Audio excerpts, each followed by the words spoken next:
হাজার খানেক মেয়ে ইসকনের ছেলেদের সাথে প্রেম করে সতীত্ব হারাইছেন।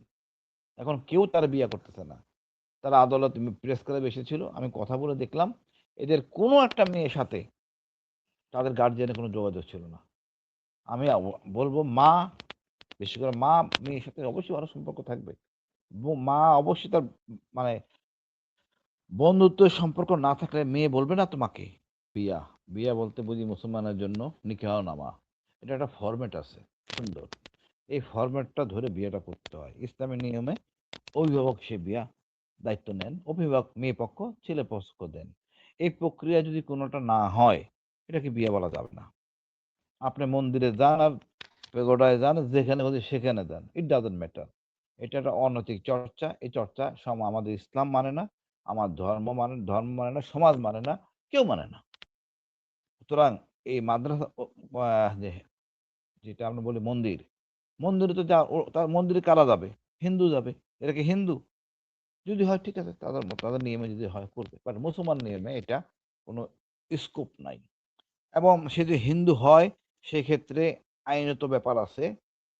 মানে ম্যাজিস্ট্রেটের কাছে যেয়ে বলবে আমি হিন্দু হইলাম, তারপরে তাকে দায়িত্ব হবে। প্রক্রিয়া অনেক ভুল আছে, থাকতেই পারে, বাট আমরা এটাকে বিয়া বলবো না। যদি মন্দির পক্ষর এই বিয়ে করার এখতিয়ারও নাই, তাদেরও নিয়ম কানুন আছে কিভাবে বিয়ে হবে পরিষ্কারভাবে। সেই হিন্দু নিয়মের মধ্যে এটা আছে। আমরা মনে করেন অনেক সময় ম্যাজিস্ট্রেট কোর্টে যাই না, বাট নিকাহনামা ফর্মটা কাজের মাধ্যমে করি। আবার অনেকে কোনোটাই করে না। বাট ইসলামে যে জিনিসটা হলো অভিভাবক থাকতে হবে। একজন মুরব্বী, কাজী সাহেব হোক যেই হোক, উনি বিয়ে পড়াবেন। বাট বাংলাদেশ আইনে সেটাকে রেজিস্ট্রি করতে হয়। এই বিয়েটা বিয়ে বলা যাবে না, আমরা বিয়ে বলে এটাকে প্রশ্রয় দিব না। এটা অনৈতিক অনাচার, এটাকে সেইভাবেই দেখব। এখন মন্দির কর্তৃপক্ষ তো ইন্টারেস্ট আছে, এটা মুসলমান ছেলে কাজ করলো, এটা করবি। যেটা আমার ধর্মে নাই আমরা করব না। দিস ইজ অ্যাবসলিউটলি আমাদের আমাদের ব্যর্থতা। আমরা আমাদের সন্তানকে ওই জায়গায় শিক্ষা দিতে পারি নাই। পরিষ্কার এটা আমাদের ব্যর্থতা।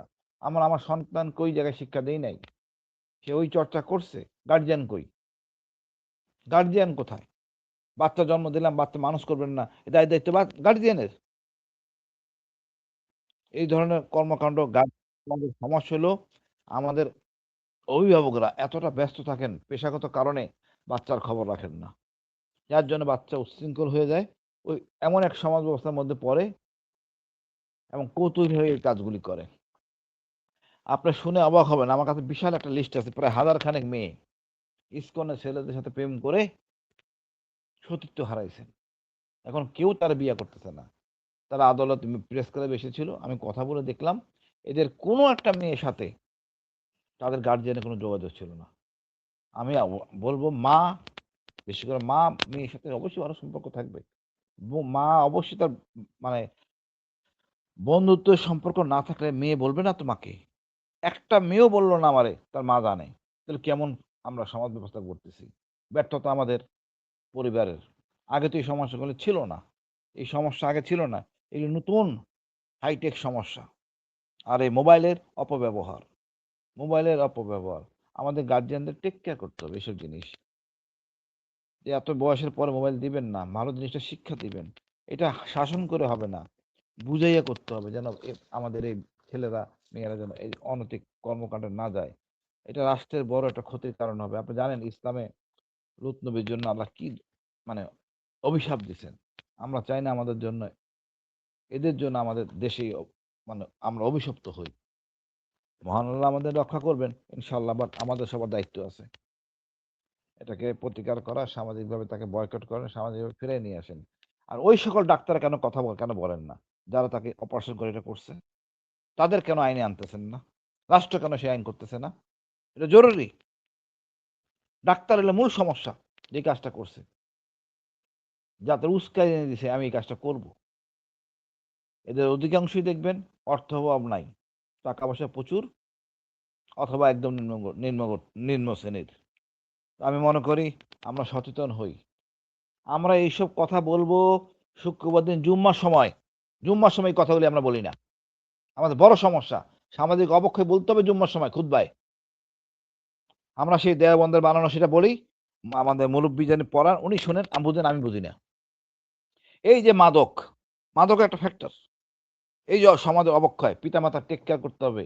এদেরকে কি বলে, ওই যে বাইরে হাসপাতাল ইয়েতে রেখে দেয়, কি বলে, মুরব্বীদের যেখানে রাখে আর বৃদ্ধাশ্রম।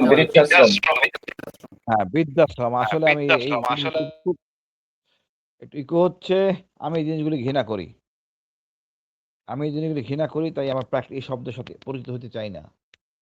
এ নিয়ে সিনেমা হইতে পারে, নাটক হইতে পারে, আমরা শিক্ষণীয় জিনিস করতে পারি। আমাদের পরিচালক সিনেমা এগুলি বানায় না। এইসব জিনিস করা উচিত না।